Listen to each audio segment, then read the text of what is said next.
नमस्कार दोस्तों, बीबी news channel में आपका बहुत बहुत स्वागत है। मैं हूं प्रेम कर बहुत डायरेक्टर एंड चीफ हरियाणा। साथियों, आज हम पहुंचे भिवाड़ी में और यहाँ मैं साथी चाहूँगा मेरे पीछे देख रहे हैं यहाँ advocate Mithun Singh and associates mobile number ये डले हुई हैं। ये जो फ्लोर नंबर है वो 6 है और TA327। आज हम मिथुन भाई से जानना चाहेंगे कि वो एक सामाजिक संस्था के साथ में युवा एकता टीम के साथ में मिलकर के मेरा वर्क्स मेरी जान एक मुहिम चला रखी है युवा एकता टीम ने, और वो पौधारोपण का काम कर रहे हैं। तो क्या उनका टारगेट है, क्या लेके चल रहे हैं, आज हम ये दिखाएंगे। नर की सेवा हो रही है, जो यहाँ से मानव जाति की सेवा हो रही है, वो अपने आप में एक देवत्व का अंश है, वो प्रमाण है। तो उससे बहुत अच्छी आप आत्मसंतुष्टि महसूस करते हैं, आप में आत्मसम्मान बढ़ता है और आत्मग्लानि की भावना कहीं नहीं रहती। अच्छा, एक वकील साहब, आप ये समाज सेवा जो कर रहे हैं, कई एक केसेस भी आपके पास ऐसे आते हैं जो शायद आप फ्री ऑफ कॉस्ट उनको फाइट करते हैं और न्याय दिलाते हैं जी।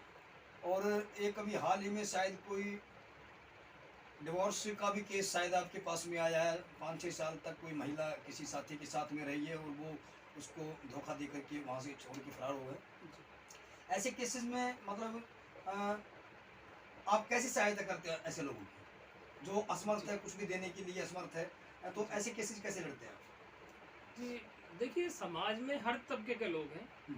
बहुत सारे ऐसे हैं जिनके पास बहुत सारे साधन हैं, चाहे वो पैसे के रूप में है, ज्ञान के रूप में, बुद्धि बल के रूप में है, धन बल के रूप में है, या फिर शारीरिक बल के रूप में जी। और समाज का एक बड़ा पक्ष इस बात का भी है कि वो साधनहीन है, और जो साधनहीन पक्ष है उसकी पहुंच कहीं ना कहीं दायरे से बाहर हो जाती है। तो उनके पास एक ही सहारा होता है कि उन्हें कोई सहारा ऐसा मिले जो उनकी बात को सही प्लेटफॉर्म तक, जी जी जी ठीक है, सही स्तर तक ले जाए और उनके साथ सही न्याय हो, ताकि वो भी एक अपना जो मानव जीवन है वो सम्मानपूर्वक तरीके से जी सके। और तो इसी को हम दुआ बद्दुआ कह सकते हैं ना। जी, दुआएं लेना एक अपने आप में आशीर्वाद लेना, किसी का आत्मा से जो दुआ निकलती है वो परमात्मा की ही वाणी होती है। जी, बिल्कुल सर। जो काम दुआएं ना करे, जो काम दवाएं ना करे, वो काम दुआएं करती हैं। और आपकी अच्छाई बुराई, आपकी दुआ बद्दुआ और आपके कर्म यस। आपका कभी पीछा नहीं छोड़ते। आप कहीं छुप जाइए, उनका निर्धारण, उनका भुगतान आपको करके जाना पड़ेगा। ये चीज़ आपको हमेशा ध्यान में रखनी होती है। उसी चीज़ को ध्यान में रखते हुए हम आगे निःशुल्क सेवाएं भी, विधिक जागरूकता भी कैंप लगाते हैं। और यहाँ तक कि कोर्ट में भी जो सुपात्र हैं, जिनके पास सचमुच साधन नहीं है, चाहे उन्हें न्यायालय शुल्क, जो सरकारी शुल्क है, वो देने का भी अगर उनमें सक्षमता नहीं है, तो उनके हम जो है जन सहयोग से, अपने खुद के कंट्रीब्यूशन से, और हम उनको जो है न्याय के सही रास्ते पर लेके आते हैं। कई मामलों का हमने इस तरीके से निस्तारण करवाया। अच्छा, एक वकील साहब, अभी कुछ दिन पहले डिस्कशन हो रही थी, आपकी जो युवा एकता टीम है, उनको राजस्थान सरकार ने 3-4 स्कूल भी शायद गोद में प्रोवाइड कर रखी है। तो सर वो मतलब किस बेस पे प्रोवाइड किया आपको? वो सर, मेन कहानी ये होती है कि सार्वजनिक चीज़ें जो होती है ना, एक कहावत चलती है कि जो चीज़ें सबकी हैं वो किसी की नहीं है। तो सार्वजनिक चीज़ों का आपने देखा होगा, अनदेखी बहुत होती है, उनके प्रति लापरवाही पूर्ण रवैया अक्सर होता है। जी जी जी। तो हमने ये मुहिम चलाई और हमने जो सरकारी संस्थाएं हैं, जो संस्थाएं उनसे सीधे जुड़ी हुई हैं, चाहे वो मान्यता के रूप में, चाहे सहायता के रूप में, हमने वहाँ संपर्क किया और हमने अपनी तरफ से एक लेटर ऑफ रिक्वेस्ट उनको दिया है कि सर, ये सार्वजनिक रूप की जो चीज़ें हैं और हम इनमें सहयोग करना चाह रहे हैं, इनके रख रखाव में, इनके बेहतर देखभाल के लिए। जी जी। तो हमने उनसे संपर्क किया है, उन्होंने फिर हमारा पीछे का फीडबैक देखा है, हमारे कुछ रिकॉर्ड्स भी उन्होंने मंगाए हैं। तो उन चीज़ों को उनमें ध्यान में रखते हुए कुछ सरकारी संस्थाएं हैं, कुछ स्कूल हैं, उनसे हमें जोड़ा है और उनकी जिम्मेदारियों हमें सौंपी है। उन जिम्मेदारियों का हम जो पूरी टीम है उनके सहयोग से बहुत अच्छे से निर्वहन किया जा रहा है। और कई प्रशस्ति पत्र है वो हमें मिले हैं। नगर परिषद ने भी टीम को सम्मानित किया है, बीडा ने भी सम्मानित किया है और कलेक्टर साहब ने भी एक सम्मानित पत्र छोटा सा टीम को दिया है। जी जी। तो इस तरीके से समय समय पर सरकारी विभागों द्वारा, अधिकारियों द्वारा टीम का जो उत्साहवर्धन है वो किया जा रहा है।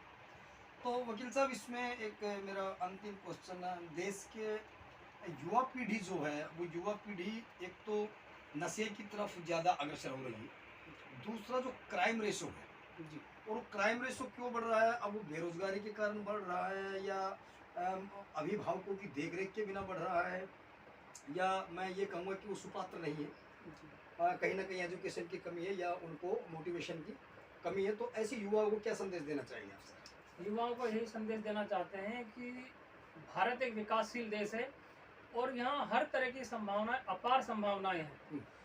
जिस देश में बाल मजदूरी होती हो, उस देश के संबंध में ये कभी नहीं कहा जा सकता कि उस देश में रोजगार की कमी है, क्योंकि अगर बाल मजदूरी हो रही तो कहीं ना कहीं युवाओं द्वारा उस रोजगार की पूर्ति नहीं की जा सकती। ऐसा कोई विभाग नहीं जहाँ पर पूरे कर्मचारी हो, कर्मचारियों का वहाँ अभाव है, तो वहाँ भी कर्मचारी भर्ती होने हैं। उसके अलावा रोजगार के, स्वरोजगार के अवसर हैं। राज्य सरकारें, केंद्र सरकार अपने स्तर पर दुनिया भर के ऐसे कार्यक्रम, योजनाएं दे रही हैं जिनके आधार पर आप जो है उन योजनाओं का लाभ लेके स्वरोजगार भी कर सकते हो। और जहाँ तक बात अपराध की तरफ और नशे की तरफ युवा साथियों का जाना है या झुकाव है, तो उसके कई कारण हैं, कई व्यक्तिगत कारण भी डिपेंड करते हैं। कई बार गलत दिशा भी हो जाता है, भ्रमित भी कर दिया जाता है, और कई चीज़ें ऐसी हैं जो कारण यहाँ से डिस्क्लोज भी नहीं हो सकते इस मंच से, क्योंकि वो व्यक्तिगत कारण होते हैं। तो मेरा उन युवाओं के लिए स्पेशल संदेश यही है कि there is nothing to late, कभी भी बहुत ज़्यादा देरी नहीं होती। आप लौट आइए, सही दिशा में आइए, सही समाज में आइए। आपके लिए अवसर है, रोजगार के अवसर भी है, स्वरोजगार के भी अवसर हैं।